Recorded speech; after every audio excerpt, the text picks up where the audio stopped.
출애굽기 20장 14절 한 절의 말씀입니다. 특별히 모든 성경 중에서 제법 긴 절에 속하오니 다들 꼭 찾아서 한 목소리를 읽도록 하겠습니다. 네, 출애굽기 20장 14절 엄청나게 긴 절입니다. 구약 성경 113페이지에 있습니다. 20장 14절 저거 아닌데요. 네, 다른 겁니다. 실수. 네, 오늘 재용이가 처음으로 5예배 지금 방송을 하고 있습니다. 우리 재용에게 박수 한번. 좋습니다. 네, 20장 14절 아주 긴 절이제요. 제가 한번 다 같이 읽어보도록 하겠습니다. 준비, 시작. 간음하지 말라. 정말 길죠. 한 번 더 읽겠습니다. 시작. 간음하지 말라. 네, 우리 옆에 계신 분께 인사 한번 해볼까요? 잘 오셨습니다. 네, 샬롬 하고 인사해볼까요? 샬롬. 네, 앞뒤로도 인사해보시고요. 오늘 새로 오신 분들이 너무 많이 보이시는데 우리 이쪽에 보면은 새로 계신 분도 계시고 우리 오늘 등록하신 새가족분들도 오셨고요. 뒤쪽에도 계십니다. 한 번 더 인사하시겠습니다. 샬롬. 네, 오늘 추수감사 감사주일이기 때문에 다르게도 인사해보겠습니다. 감사합니다. 영어로 해볼까요? Thank you. Thank you는 번데기 발음입니다. 다시 혓바닥 살짝 깨물어주시면서 Thank you. 네, Thank you. 중국어로 해볼까요? 谢谢. 谢谢. 谢谢. 독일어로 해볼까요? Dankeschön. 네, 여기까지가 제 한계입니다. 네, 감사절입니다. 우리 다시 한번 더 마음을 담아서 진짜 옆에 계신 분께 가족이라면 손을 한번 꼭 잡아주시면서 감사합니다 라고 인사하겠습니다. 감사합니다. 네, 맞습니다. 저도 함께 말씀을 나누게 된 거 정말 감사합니다. 제가 이렇게 앞에 항상 말이 긴 경우에는 숨이 차서 드럼을 치는 난 항상 숨이 차가지고 말이 좀 긴 것 같습니다. 숨 한 번만 크게 쉬고 우리 말씀 나눠보겠습니다. 숨이 자꾸 차올라가지고. 네, 저는 10년 연애 끝에 결혼을 했습니다. 10년 연애 끝에 결혼을 해가지고 제 이때까지의 인생 중에 별로 안 길어요. 36 정도밖에 안 되는 인생. 왜 36이라 하니까 놀라시는 분이 계시죠? 더 많이 된 줄 아셨나요? 36밖에 안 됐어요.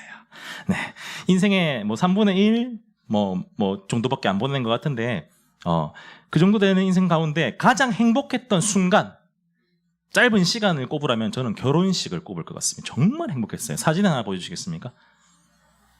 제가 행진하는 사진입니다. 저 발랄한 발걸음이 보이시나요? 저 발랄한 발걸음이 보이시나요? 자, 얼굴을 확대해 보겠습니다. 다음 사진. 네, 접니다. 29살의 접니다. 지금으로부터 6년 전 정영진. 저 표정으로 끝날 때까지 계속했습니다. 네, 친구들이 귀에 걸렸네 이제 지워주세요. 절 보여주세요. 아주 그냥 행복해가지고 난리가 났어요. 그래서 너무 행복했던 나머지 제가 저희 교회에 역대 기록을 세웠습니다. 뭐냐면 그 결혼 예배로 드린 중간에 혼인 서약하는 부분이 있는데 저희 담임 목사님이 이렇게 말씀하십니다. 더 살아가는 쪽이 더 크게 대답할 겁니다. 저희 목사님이 비슷하시네요. 장모님 비슷해. 어쨌든 더 사랑하는 쪽이 더 크게 대답합니다. 이 말을 듣는 순간 질 수가 없죠. 아내를 향한 사랑을 표현하기 위해서 제가 합창부도 했었고 해서 복식호흡도 사용하고 그 다음에 차양인도도 하고 해서 두성을 쓸 줄 알거든요. 그래가지고 뒤에서 사랑합니까? 네! 이렇게 했어요. 이렇게 진짜 이렇게 했어요. 했는데 나중에 후일담으로 들어보니까 저희 담임 목사님이 귀에 이명이 났다고 크게 했다고. 그 다음에 또 한 게 있습니다. 서로 이제 신랑 신부 맞절을 하는데 더 사랑하는 쪽이 더 많이 굽힙니다 라는 말이 있어요. 신랑이 되실 남성 여러분, 결혼식 전에 꼭 바지를 널널한 걸 사시길 바랍니다. 저도 이제 최대한 저는 엎드려 절하려고 했는데 이렇게 내려가다가 보니까 허벅지가 터질 것 같더라고요. 그래서 내려가지 못하고 이렇게 엉덩이를 빼고 이렇게 인사를 했던 기억이 있습니다. 어쨌든 제가 왜 그렇게 했습니까? 너무 좋아서. 결혼이 너무 기쁨이라서. 저희 아내도 너무 기뻤다고 해요. 저희 아내 이때까지 저한테 화나서 소리는 지른 소리보다 아내가 결혼식 때 대답한 게 더 컸어요. 아내도 너무 좋았던 거죠. 이처럼 결혼이라는 것은요, 신랑과 신부의 기쁨이고요, 또 한 집안과 또 한 집안의 기쁨입니다. 그리고 온 교회의 기쁨이 되기도 합니다. 결혼은 그런 것입니다.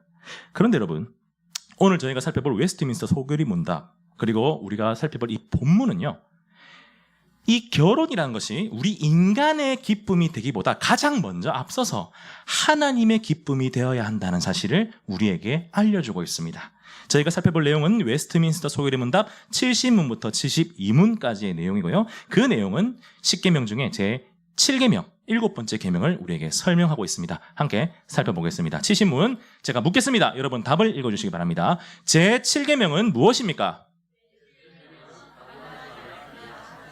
7계명의 내용은 간단합니다. 간음하지 말라. 간음이란 무엇일까요? 그것은 부부 관계 이외의 관계에서 성적인 관계를 맺지 말라라는 것입니다. 부부 이외의 관계에서 성적인 관계를 맺지 말라. 그것을 죄라고 하십니다. 자, 이러한 7번째 계명을 통해서 우리가 알 수 있는 한 가지 중요한 사실이 있습니다. 그것은 하나님이 우리 인간의 결혼에 상당한 관심을 가지고 간섭을 하신다는 사실입니다. 엄청나게 관심을 가지고 간섭을 하고 계세요. 여기서 끝이 아닙니다. 심지어 하나님은 우리의 결혼을, 인간의 결혼을 주관하시는 분이기도 합니다. 우리 창세기 2장 22절을 다 같이 보시겠습니다. 창세기 2장 22절입니다. 다 같이 한번 읽어볼게요. 준비, 시작. 여호와 하나님이 아담에게서 취하신 그 갈빗대로 여자를 만드시고 그를 아담에게로 이끌어 오시니 아담과 하와의 첫 만남이고요. 온 인류의 첫 번째 결혼식의 장면입니다. 하나님이 하와를 아담에게로 어떻게 하십니까? 이끌어 오십니다. 이를 보고 어떤 신학자는 마치 신랑과 신부 결혼식 할 때 신부의 아버지가 그 손을 맞잡고 신랑에게로 가는 그 장면과 비슷하다고까지 이야기했습니다. 사실 이 장면은 그러한 장면도 맞지만 그것보다 앞서서 지금 아담과 하와가 누구 앞에서 결혼을 하는 거예요? 하나님 앞에서 하는 거예요. 결혼을 누가 주관하고 계십니까? 하나님이 주관하고 계십니다. 우리는 이를 통해서 아주 중요한 사실 하나를 알 수 있습니다. 우리 인간의 결혼을 가장 관심 있게 또 직접적으로 주관하시고 간섭하시는 분이 누구란 얘기입니까? 하나님이란 이야기입니다. 왜요? 왜 하나님 그렇게까지 하실까요? 왜 하나님 인간의 결혼에 그토록 관심이 많으실까요? 그것은 인간의 결혼이 하나님에게 기쁨이 되기 때문입니다. 창세기 1장 27절에서 28절을 읽어볼까요? 창세기 1장 27절에서 28절입니다. 다 같이 읽겠습니다. 준비, 시작. 하나님이 자기 형상 곧 하나님의 형상대로 사람을 창조하시되 남자와 여자를 창조하시고 하나님이 그들에게 복을 주시며 하나님이 그들에게 이르시되 생육하고 번성하여 땅에 충만하라. 땅을 정복하라. 바다의 물고기와 하늘의 새와 땅에 움직이는 모든 생물을 다스리라 하시니라. 하나님이 아담과 하와를 결혼시키시고 그들에게 명령하신 겁니다. 그 내용이 뭡니까? 생육하고 번성하여 땅에 충만하라. 땅을 다스리라. 여러분, 이 다스리라라는 말을 우리는 조금 잘 이해할 필요가 있습니다. 여러분, 하나님 나라가 이 땅 가운데 이루어진다고 할 때 그 눈에 보이는 경계선이 있나요? 국경선이 있나요? 없습니다. 눈에 보이는 국경선이 없어요. 그럼 어디서부터 어디까지가 하나님 나라인 걸까요? 하나님의 나라의 그 범위는요, 그 영토는요, 따라합니다. 하나님이 통치하시는 그곳이 하나님 나라입니다. 왕의 그 통치가 끼치는 범위까지가 하나님의 나라예요. 그 말이 무슨 말입니까? 즉 하나님의 백성된 우리 그리스도인이 살아가는 모든 삶의 영역이 하나님의 말씀대로 살아가는 나의 삶이, 나의 일상이 뭐란 얘기입니까? 하나님의 나라라. 이 말입니다. 자, 이게 아주 중요한 개념인데요. 자, 이러한 개념을 가지고 방금 저희가 읽은 27절, 28절을 보겠습니다. 생육하고 번성하여 땅에 충만하라. 땅을 다스리라 라고 얘기합니다. 누구에게 하신 명령입니까? 아담과 하와에게 하신 명령입니다. 아담과 하와는요, 하나님의 형상대로 지음받았습니다. 무슨 말입니까? 하나님의 닮은 꼴이란 얘기예요. 하나님의 형상, 하나님 닮은 꼴이라는 얘기는 아담과 하와가 하나님의 말씀에 순종할 수밖에 없는 존재로 지어졌다는 얘기예요. 하나님 말씀에 순종하는 것이 바로 하나님의 통치에 따르는 사람이죠. 자, 그러한 사람들이 자녀를 낳습니다. 그러면 뭐 하나님의 형상이 아니라 다른 형상이 나올까요? 아니죠. 엄마 아빠가 하나님의 형상이면 당연히 그 자녀 또한 하나님의 형상대로 나올 것입니다. 자, 그렇다면 생육하고 번성하여 땅에 충만하면 하나님의 형상이 이 땅 가운데 가득 차게 됩니다. 그러면 그 모든 하나님의 형상들이 살고 있는 그 살아가는 그 모든 인생이 다 뭐가 되는 겁니까? 하나님의 나라가 되는 거예요. 그들이 생육하고 번성하여 땅에 충만할수록 하나님의 나라가 이 땅 가운데 확장되는 겁니다. 하나님 그러한 계획을 가지고 계셨습니다. 뭐에 대해서요? 우리 인간의 결혼에 대해서입니다. 그래서 인간의 결혼을 하나님은 기뻐하십니다. 우리의 결혼을 축복하십니다. 그걸 넘어서서 우리의 결혼을 주관하시는 분이 바로 하나님이십니다.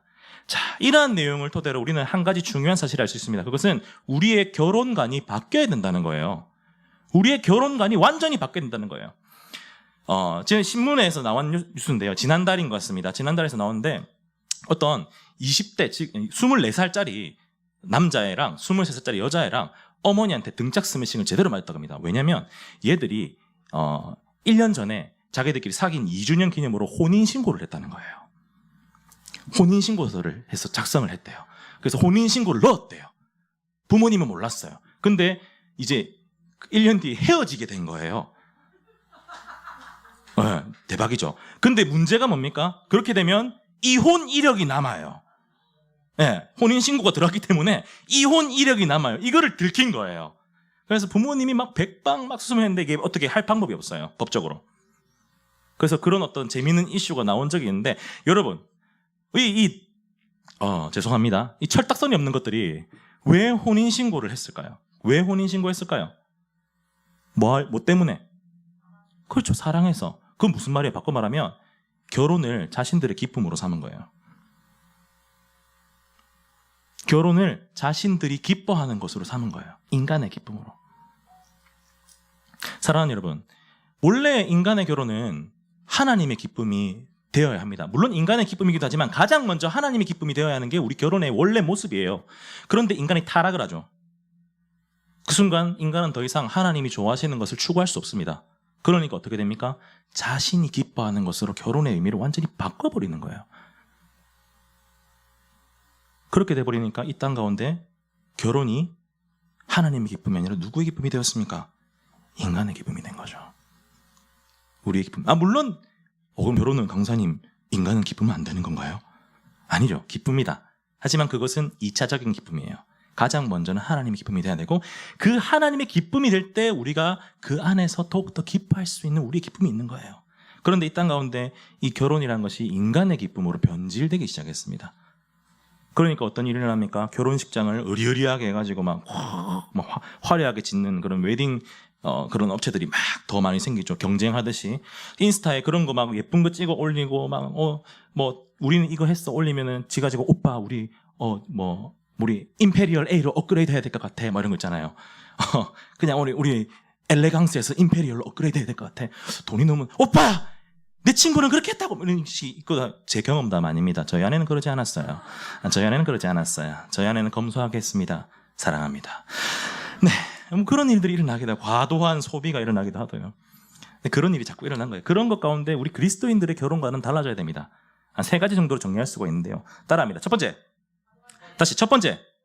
우리의 결혼은 하나님의 기쁨이 되는 예배입니다. 정말 중요해요. 우리 그리스도인들은 우리 결혼식을 하면은 예배로 드려집니다. 이거는 뭐라 해야 될까요? 전통이기 때문이 아니에요. 아까 제가 앞에 무슨 말을 했는지 잘 생각하시면 전통이 아니라 그리스도인은 예배로 드려야 되는 합당한 이유가 있구나라는 것을 아시게 될 겁니다.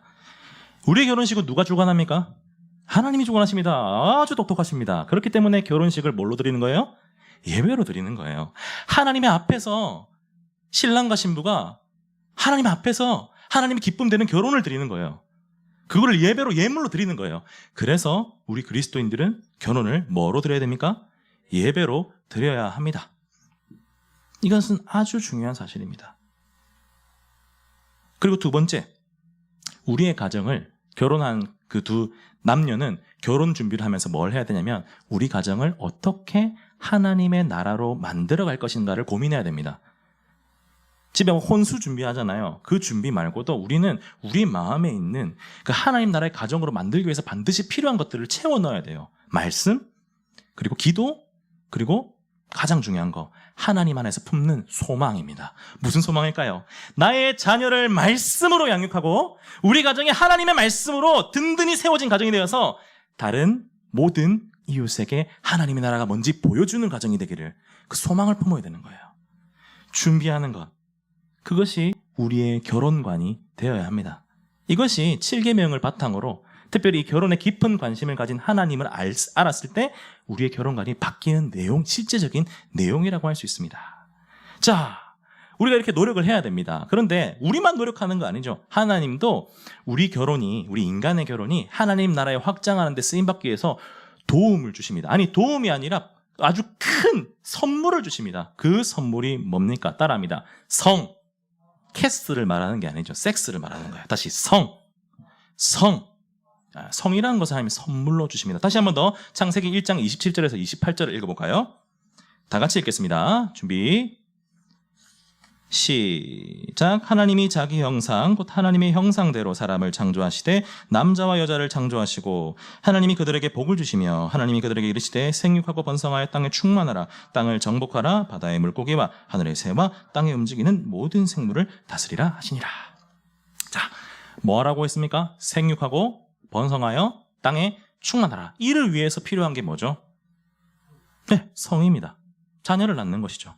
출산의 과정이 필요합니다. 이를 위해서 하나님이 이 성이라는 것을 가정의 남자와 여자의 결혼에 선물로 주신 것입니다.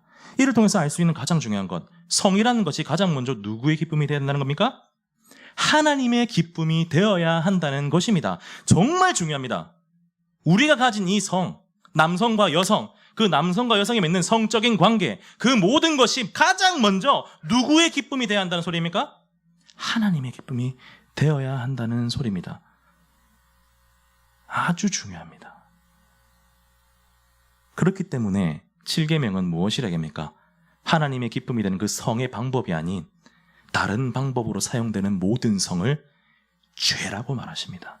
간음이라고 말하십니다. 그래서 7계명을 우리에게 주신 것입니다. 사랑하는 나의 자녀들이여, 내가 너희에게 준 이 성을 나의 기쁨이 아니라 다른 용도로 너희들의 기쁨으로 삼지 말라. 그것은 뭐다? 죄다. 그렇게 말씀하고 계시는 거예요. 하지만 문제가 생겼죠. 인간이 타락해버렸습니다. 하나님이 기쁨이 될 수가 없는 존재가 돼버렸어요. 그러니까 어떤 일들이 일어납니까? 이 성을 자신의 기쁨으로 사용하기 시작합니다. 제가 군대에 있을 때 일입니다. 지금 맨날 매주 군대 한 개씩 이야기 나눈 것 같아요. 그렇죠? 근데 남자분들은 아실 거예요. 우리가 군대에 있을 때 제일 재미난 일들이 일어나요. 어쩔 수가 없습니다. 제 인생 가장 스펙타클한 2년이었습니다. 군대. 어쨌든 군대의 일입니다. 혹시 좀 질린다면 다음 주에는 군대 말고 다른 일을 또 예화로 들도록 하겠습니다. 군대 때 이제 있었던 일인데요. 제가 이제 한 상병 정도 됐을 때 일입니다. 여러분들 아시는 분은 아시겠지만 제가 손이요 되게 고와요. 뭐라 해야 될까? 되게 부드러워요. 깜짝 놀랄 정도로 부드러워요. 무엇을 상상하든 그 이상의 부드러움을 경험하실 수 있을 거예요. 웃으시죠? 진짜 부드러워요. 하지만 만지지는 마세요. 이건 제 거거든요. 어쨌든 부드러워요. 진짜 부드러워요. 그런데 이제 선임이 이제 어떻게 일을 하다가 저랑 이제 손을 딱 부딪혔는데 이제 서로 맨손이 부딪힌 거예요. 놀라는 거예요. 야, 니 손 뭔데? 손 뭐 말입니까? 니 손, 일로 봐. 뭐십니까? 갑자기 손을 막 떡줌을 주물러. 우와, 이거 뭐야? 이러면서 막, 야, 이리 와봐. 영진이 손 만져봐봐. 여자 손이야. 여러분, 남자들끼리 2년 동안 모여있으면요, 여자의 손길이 그리워요. 그 틈에서 제 손은 새로운 세계를 그들에게 열어줬죠. 그날 밤이었나요? 그 다음날 밤이었나요? 생활관 12생활관을 제가 돌아다니면서 선임들한테 제 손을 내어줬습니다. 우와, 뭔데 이거? 난리가 난 거죠. 그래서 제가 너무 제 손을 그렇게 막 시도 때도 없이 떡줌을 주무르니까 제가 일부러 여기 보시면 이쪽에 털이 있어요. 제가 여기 면도기로 계속 밀었어요.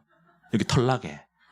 원래 매끄러웠거든요. 근데 요거 조금 이렇게 나면 느낌이 이상하잖아요. 그래서 일부러 조금 벗어나고 싶어서 진짜 기분 죄송합니다. 더러웠거든요.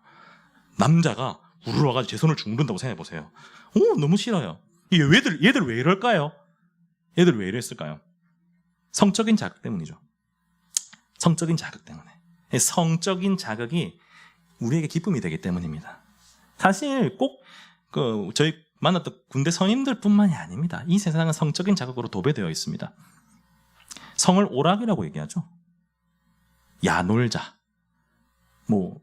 모텔 이제 숙박업체 알아보는 앱이지만 주로 대부분 한 젊은이들 사이에서 하는 것이 그 야놀자란 것은 어떤 성적인 그런 향락을 즐기자, 약간 그런 문화가 형성되고 있기도 하죠, 실제로. 원나잇 아주 심심치 않게 나옵니다. 저는 군대에 있을 때 진짜 성매매라든가 뭐 원나잇 이런 얘기를 아무렇지도 않게 하는 거를 보고 깜짝 놀랐어요. 정말 깜짝 놀랐어요. 그리고 동거하는 커플들이 늘어나죠. 그게 지혜로운 거랍니다. 미리 결혼하기 전에 한번 맞춰봐야 된대요. 지혜로운 거라고 이야기합니다. 그뿐만 아니죠. 법적으로 부부 이외의 관계에 성관계를 가지는 것이 죄가 아니다라고 법으로 딱 정해놓은 것이 저희 나라입니다. 간통죄가 폐지가 되었죠. 개인의 선택과 자유를 침해하는 것이라고 이야기합니다. 국가가 개인의 이불 자리에서 일어나는 가정에서 일어나는 그것까지 간섭할 권리가 없다라고 땅땅땅 했습니다. 이 세상은 철저하게 성이 개인의 기쁨에 맞춰져 있어요. 개인의 기쁨에. 그래서 하나님은 이 모든 것을 무엇이라 얘기합니까? 죄라고 얘기합니다. 왜요? 우리의 성은 무엇이 되어야 되기 때문에? 하나님의 기쁨이 되어야 되기 때문에. 물론 우리의 기쁨이 되기도 합니다. 하지만 그것은 가장 먼저 하나님의 기쁨대로 사용되어졌을 때 그 자연스러움 속에서 우리가 우리의 기쁨을 누리는 거예요. 가장 먼저 이 성은 누구의 기쁨이 되어야 합니까? 하나님의 기쁨이 되어야 합니다. 이러한 내용을 바탕으로 우리는 이 성에 대한 기준을 바로 세울 수 있어야 됩니다. 어떻게 세우냐요? 잘 들어보십시오. 제가 아까 시작하면서 말씀드렸습니다. 간음이란 뭐라고 했나요? 부부관계 이외에 성적인 관계를 가지는 것을 간음이라고 했습니다. 자, 이러한 내용을 따라서 당연히 결혼한 이후 남자든 여자든 자신의 그 배우자 이외에 이성을 성적인 대상으로 삼아서는 안 됩니다. 죄입니다. 아주 극심한 죄악입니다. 성경에서는 이혼을 철저하게 금지하지만 이 외도의 경우에서는 그래도 만약 정말 그래서 너무 심각하다면 이혼을 허용하고 있습니다. 외도하면 끝이다 이 말이 아니에요.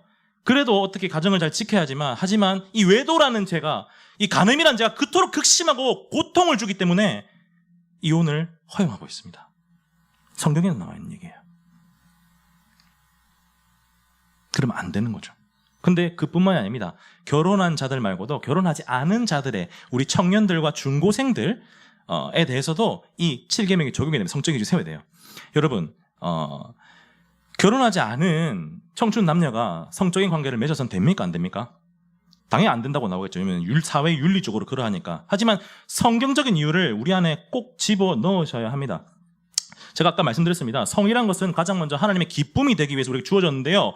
하나님의 기쁨이 되기 위해서는 하나님이 정하신 그 용도대로 사용돼야 됩니다. 그것은 부부와 부부 사이에 서로에게 속한 부부관계서에만 이루어져야 합니다. 그런데 결혼하지 않은 두 청춘 남녀는 서로에게 속한 부부관계입니까? 아니죠. 그 말은 아직 자신에게 속하지 않은 여인을 또는 남자를 자신의 것으로 탐하는 간음의 죄를 범하는 것입니다. 이렇게 말하면 이렇게 말씀하시는 분이 있을 수도 있어요. 권사님, 어차피 저희들이 뭐 결혼할 건데 뭐 책임질 겁니다. 좋은 말입니다. 좋은 말입니다. 정말 잘한 일입니다. 아주 훌륭한 일입니다. 책임을 지겠다는 그 마음은 정말 훌륭한 일입니다. 근데 여러분, 우리는 고민을 해봐야 됩니다. 이 책임을 지겠다는 것이 문제가 사라지는 것입니까? 잘못이 사라지는 것입니까? 아닙니다. 책임을 지겠다는 것은 수습하는 겁니다. 수습은 그 잘못과 문제를 잘못이 아니었던 것으로, 문제가 아니었던 것으로 돌릴 수 없습니다. 그렇기 때문에 우리는 기억해야 됩니다. 죄입니다. 간음이라고 말씀하십니다. 즉 결국에는 우리가 이 7계명을 통해서 세워야 되는 그 성적인 기준은 뭐냐면 혼전 순결을 지키고 그리고 혼 후의 순결도 지켜야 한다는 이야기입니다. 따라합니다. 혼전 순결, 혼후 순결, 이 두 가지를 지키라라고 오늘 7계명에서 우리에게 하나님은 요구하고 계십니다. 조금 더 이야기해 볼까요? 혼후 순결에 대해서. 그러면 강사님, 7계명은 이 육체적인 관계를 맺지만 않으면 지킬 수 있는 건가요? 아닙니다. 왜냐하면 예수님이 그 간음의 범위를 확장한 해석을 하셨거든요. 우리 다 같이 마태복음 5장 27절에서 28절을 보시겠습니다. 마태복음 5장 27절에서 28절 다 같이 읽겠습니다. 시작. 또 간음하지 말라 하였다는 것을 너희가 들었으나 나는 너희에게 이르노니 음욕을 품고 여자를 보는 자마다 마음에 이미 간음하였느니라 라고 되어 있습니다. 예수님이 7계명을 해석하신 겁니다. 뭐라고 말씀하십니까? 음욕을 품고 다른 여자를 보는, 뭐 우리 또 적용을 하자면 남자를 바라보는 것도 해당이 되겠죠. 그것마다 전부 다 뭐 한 거다? 간음했다. 이미 간음했다라고 이야기합니다. 이러한 관점에서 꼭 육체적인 간음을 하지 않았다 하더라도 마음에, 결혼한 이후에 마음에 다른 이성을 성적인 대상으로, 마음으로, 생각으로 품었다면 이 또한 이미 간음한 것이라 이야기합니다. 마음으로. 제가 이제 정말 좋아하는 가수가 있습니다. 마마무. 진짜 좋아합니다. 그래서 근데 실제로 이제 공연하는 것을 제가 보러 간 기회가 있었어요. 갔어요. 마마무가 나왔어요. 근데 문별, 화사, 휘인, 솔라 나오는데 저는 문별을 되게 좋아하거든요. 문스타 하는데 나왔어요. 나왔는데 너무 예쁜 거예요. 그래서 막 저도 모르게 누나 이렇게 했어요. 근데 문별이 92년생입니다. 제가 87년생이에요. 저도 모르게 누나가 튀어나오더라고요. 너무 예뻐서. 근데 예수님은 이것 또한 뭐라고 얘기합니까? 간음이라고 얘기합니다. 어떤 성적인 사랑의 대상으로 삼았다. 여보 미안해. 회개했습니다. 어쨌든 어렵죠. 이거 누가 지킬 수 있을까요? 정말 어렵습니다. 그런데 오늘 웨스트민스터 소유리문답은 우리에게 무엇이라 얘기합니까? 우리 71문과 72문을 보시겠습니다. 제가 묻겠습니다. 제7계명이 명하는 것은 무엇입니까?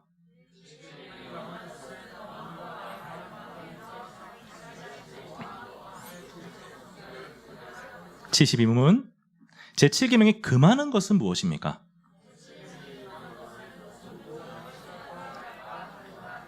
(71문을) 다시 보여주시겠어요? 저 보세요. 7계명이 명하는 것은 마음과 또 말과 행동에서 자기 자신의 정죄와 이웃의 성적 순결을 보존하는, 마음과 말과 행동에서 이 뭐예요? 모든 것을 다 동원해서 뭐 하란 얘기예요? 최선을 다하란 얘기예요. 훈련을 하란 얘기예요. 바울은 이렇게 얘기했습니다. 네 몸을 쳐서 복종시키라. 노력을 하란 거예요. 어디까지 노력을 해야 될까요, 그러면? 어떤 한 알바하는 여자가 있었다고 합니다. 식당 알바였는데 식당이 맛집이라 가지고 사람들이 막 웨이팅이 길어요. 근데 들어오자마자 항상 이 여자분이 홀서비를 받아서 몇 분 오셨어요? 이렇게 하는 거예요. 그리고 테이블 안내해주고, 이제 이게 숙달이 돼가지고 숙련된 조교처럼 그냥 탁탁탁 3, 2, 6 구구단처럼 막 튀어나오는 거예요. 그러다가 이 여자분이 이제 쉬는 시간에 화장실을 들어갔다고 합니다. 화장실에서 볼일 보고 있는데 누가 문을 벌컥 연 거예요. 그래서 문을 딱 짜면서 누구세요? 이렇게 해야 되는데 이 사람이 나도 모르게 몇 분 오셨어요? 이렇게 한 거예요. 화장실에서. 몸에 체화가 되는 바람에. 여러분, 이렇게 될 때까지 해야 됩니다. 지금 이 마음과 말과 행동에서 모든 노력을 다해서 이 7계명을 지키라는 건요, 끊임없는 훈련과 노력을 통해서 이것이 네 몸에 체화될 때까지 끊임없이 끝까지 노력해라라는 말입니다. 그런데 여기서 끝이 아니에요. 예수님은 여기서 한 가지 더를 우리에게 요구하십니다. 다 같이 마태복음 5장 29절에서 30절을 보시겠습니다. 마태복음 5장 29절에서 30절. 자, 다 같이 읽겠습니다. 마태복음 5장 29절에 30절 시작. 만일 내 오른 눈이 너를 실족하게 하거든 빼어내버리라. 내 백체 중 하나가 없어지고 온몸이 지옥에 던져지지 않는 것이 유익하며, 또한 만일 내 오른손이 너를 실족하게 하거든 찍어내버리라. 내 백체 중 하나가 없어지고 온몸이 지옥에 던져지지 않는 것이 유익하니라. 마태복음 5장 29절에서 30절 말씀입니다. 그걸 펼쳐놔 보세요. 마태복음 5장 29절에서 30절 말씀. 자, 한번 여러분들이 눈으로 찬찬히 읽어보세요. 5장 29절에 30절 말씀 찬찬히 읽어보세요. 시간을 좀 드리겠습니다. 한번 찬찬히 읽어내서 천천히.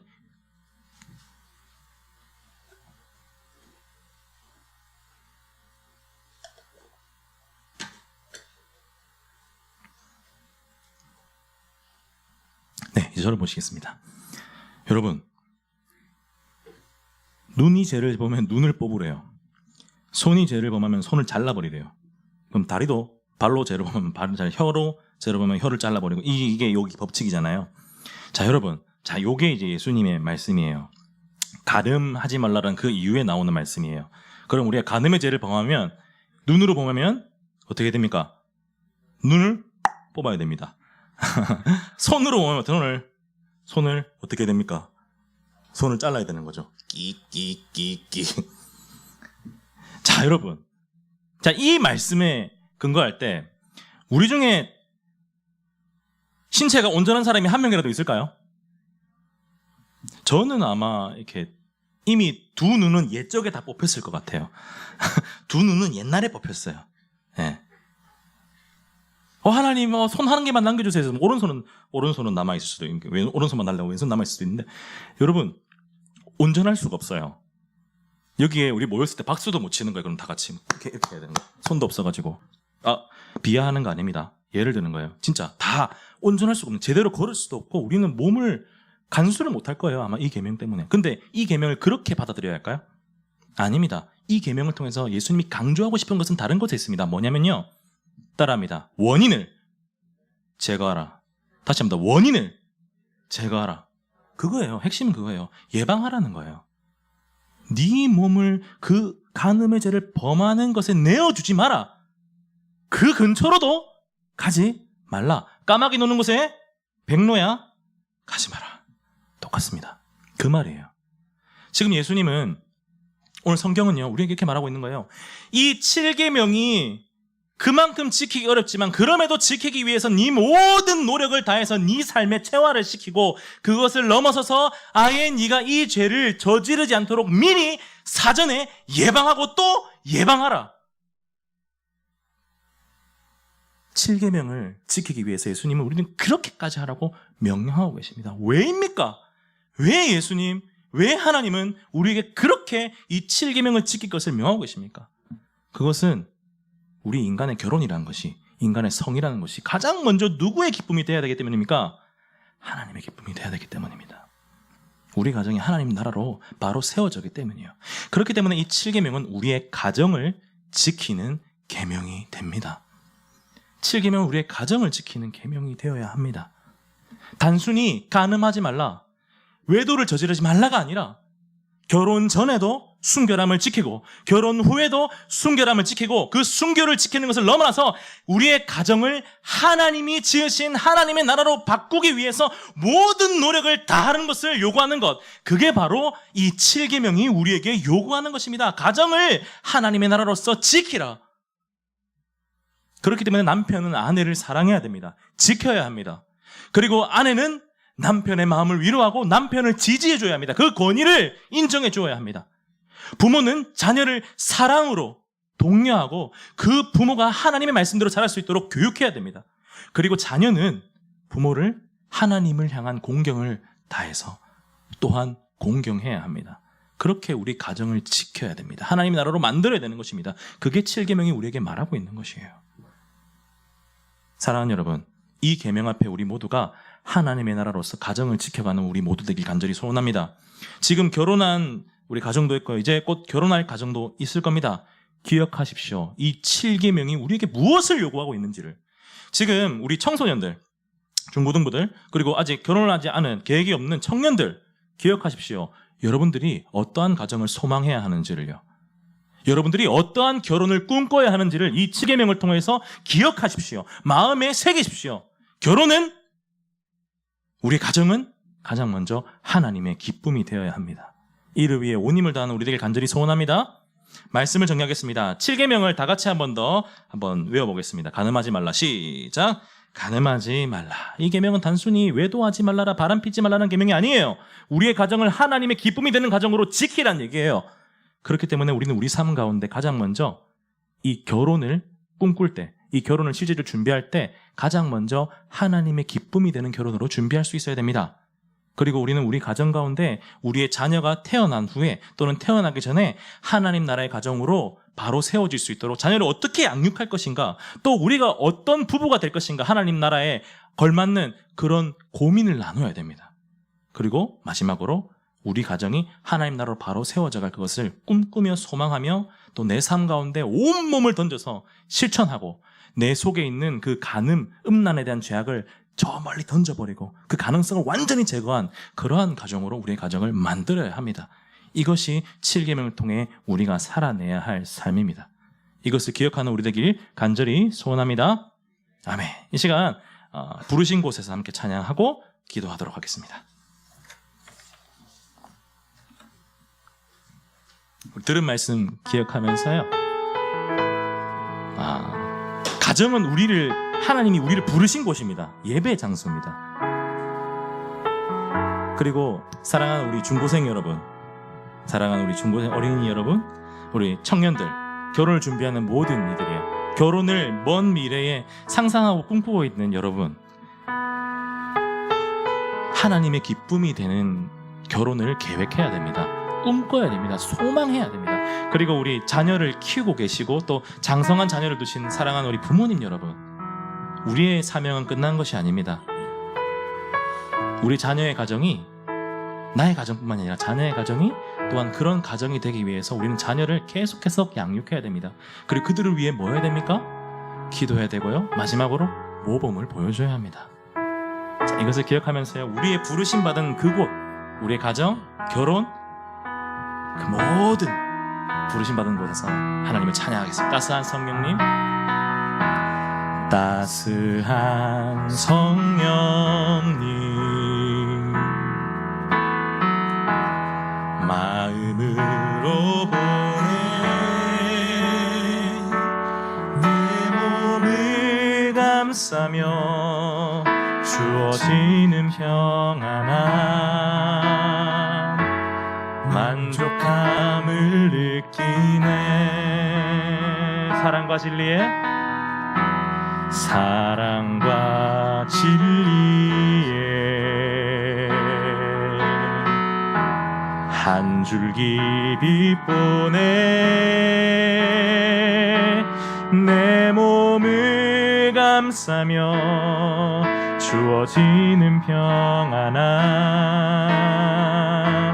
그 사랑을 느끼 부르신 곳에서 나는 예배하네. 어떤 상황에도 나는 예배하네. 부르신 곳에서 나는 예배하네. 어떤 상황에도 나는 예배